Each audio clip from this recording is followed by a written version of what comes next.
Publius city, and you can see behind me the image of Saint George, which is made by the gold.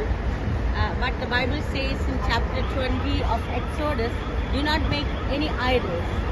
Do not make any idols or worship or go down to the image.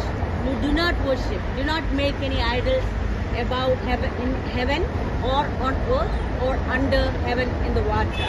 Do not worship. But many people worship the idols thinking that they will be blessed. But the Bible says, even though they have eyes, it will not see us. Even though they have ears, they cannot hear us. Even though they have mouth, it will not speak to us.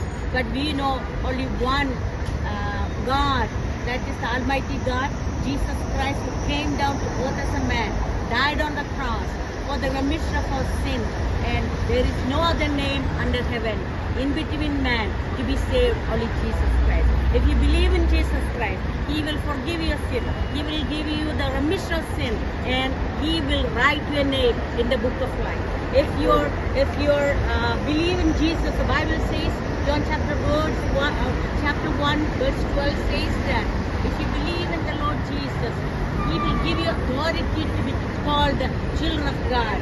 The Bible says, for God so loved the world, whoever believe in Jesus Christ, whoever believe in His Son, will not perish but have everlasting life. If you believe in Jesus, you get eternal life. He will forgive your sin. He will write your name in the book of life. You become a child of God, and you can go to heaven.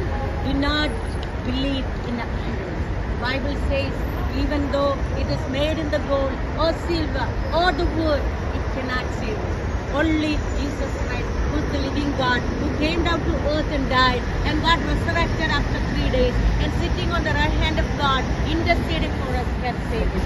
God bless you with this small explanation. Thank you. God bless you. Thank you. Thank you. God bless you.